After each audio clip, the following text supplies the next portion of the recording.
வணக்கம், இது நிலா கிச்சன். இன்றைக்கி நாம் ஒரு இன்ட்ரெஸ்டிங்கான ரெசிபி தான் பார்க்க போகிறோம். அரிசி கோதுமை எதுவுமே சேர்க்காம ஒரு அடை, டிஃப்ரெண்ட்டான அடை. கொண்டக்கடலையை ஊற வச்சு அதில் ஒரு அடை, கருப்பு வெள்ளை எதுலனாலும் செய்யலாம். இன்றைக்கி நான் வெள்ளை கொண்டக்கடலையில் செஞ்சுருக்கேன். இதே போல் நீங்களும் செஞ்சு பார்த்துட்டு எப்படி இருக்குது அப்படின்னு சொல்லிட்டு ஃபீட்பேக் கொடுங்க. சப்ஸ்கிரைப் பண்ணாதவங்க சப்ஸ்கிரைப் பண்ணிவிடுங்க. வாங்க இப்போ வீடியோக்குள்ளே போகலாம். நல்ல கொண்டக்கடலையை 6லேருந்து 8 மணி நேரம் ஊற வச்சு எடுத்துருங்க. மிக்ஸி ஜாருக்கு மாற்றிடுங்க. நல்லா கழுகிட்டு மிக்ஸி ஜாரில் மாற்றிடுங்க. இதில் 1/2 டீஸ்பூன் ஜீரகம், காரத்துக்கு தக்கன மிளகாய், இஞ்சி கட் பண்ணி போட்டுருங்க. ஒரு பீஸ் இஞ்சி, மல்லித்தழை, ஒரு சின்ன உருளைக்கிழங்கு, டேஸ்ட்டுக்கு உப்பு சேர்த்துடுங்க. அடமாவு பதத்துக்கு இதை அரைச்சி எடுத்துருவோம். இதுபோல் கோர்ஸாக அரைப்பட்டோடனே 1 கப் அளவுக்கு தயிர், ஒரு 1/4 டீஸ்பூன் மஞ்சள் பொடி, 1/2 டீஸ்பூன் பெருங்காய பொடி எல்லாமே நம்ம சேர்த்தாச்சு.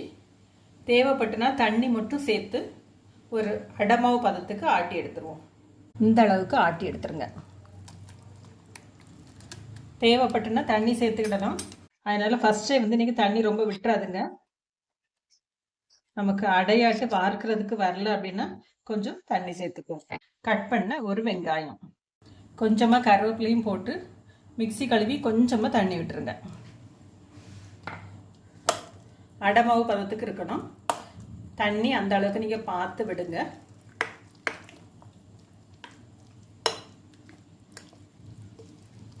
அப்படி இருக்கட்டு ஒரு சட்னி அரைச்சிட்டு இந்த வடையை சுட்டுவோம்.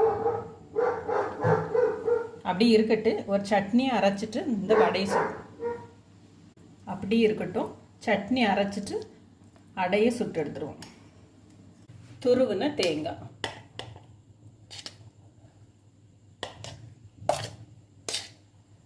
ஒரு தேங்காய் சட்னி இந்த அடைக்கு ரொம்ப நல்லா இருக்கும் மற்ற சட்னியெல்லாம் விட.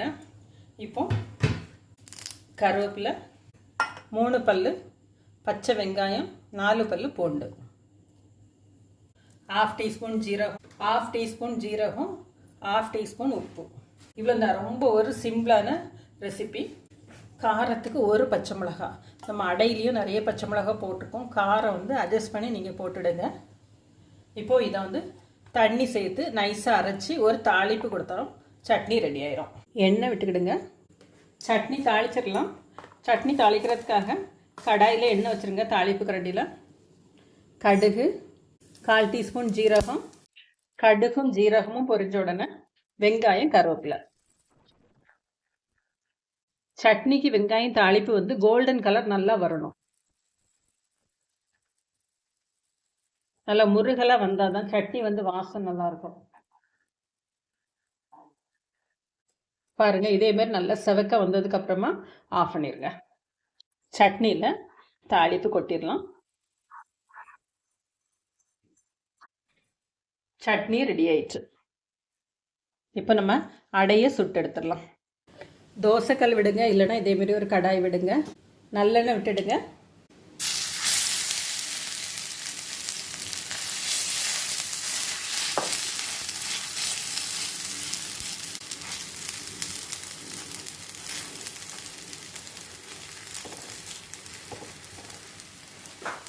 ஃப்ளேமை கொஞ்சம் குறைச்சி வச்சுடுங்க. நல்லா வெந்து வரட்டும்.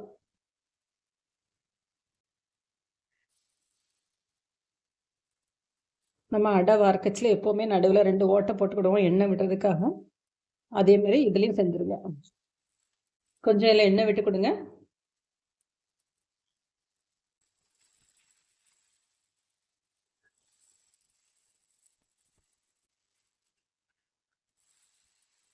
ரெண்டு பக்கமும் மாற்றி போட்டு நல்லா வெந்த உடனே எடுத்துருங்க.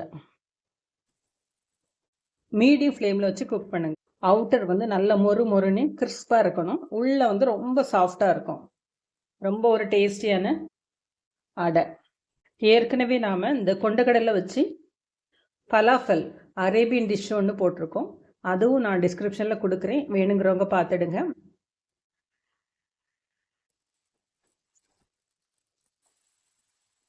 2 பக்கம் மாற்றி போட்டு நல்ல முருகலாக வந்த உடனே எடுத்துடலாம். செஞ்சு சாப்பிட்டு பார்த்துட்டு எப்படி இருக்குது அப்படின்னு சொல்லிட்டு ஃபீட்பேக் கொடுங்க. இதே போல் நீங்களும் செஞ்சு பாருங்கள்.